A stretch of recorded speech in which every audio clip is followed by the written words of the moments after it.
காலையில் எழுந்ததும் நாம் ஃபஸ்ட்டு என்ன செய்யணும், எதை பார்க்கணும் அப்படின்னு நிறைய பேர் கேட்டிருக்கீங்க. ஏன்னா நாம் எழுந்ததும் எதை பார்க்குறோமோ, எந்த விஷயங்களை கேட்குறோமோ அதுதான் அந்த நாள் முழுக்க பிரதிபலிக்கும். காலையில் எழுந்ததும் நமக்கு பிடித்த தெய்வத்தை நினச்சி ஒரு நிமிஷம் தியானம் பண்ணுங்க. தியானம் பண்ணிவிட்டு உங்கள் உள்ளங்கைகளை பாருங்கள். சில பேர் கேட்டிருக்கீங்க, காலையில் எழுந்ததும் சாமி ஃபோட்டோ பார்க்கலாமா? பெட்ரூமில் சாமி ஃபோட்டோ வைக்கிறது சரியாக இருக்காது. அப்போ மொபைல் ஃபோனில் வால்பேப்பரை வச்சு பார்க்கலாமா அப்படின்னு கேட்டிங்கன்னா அதுவும் வேண்டாம். ஏன்னா தயவு செஞ்சு காலையில் எழுந்ததும் உங்கள் ஃபோனை தொடாதீங்க.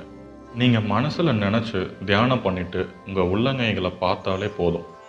அடுத்து உங்களுக்கு பிடிச்ச நல்ல விஷயங்களை கேட்கணும். சாமி பாட்டு கேட்கலாம், கந்தர் அனுபூதி, திருப்புகழ், இந்த மாதிரி நிறைய இருக்குது.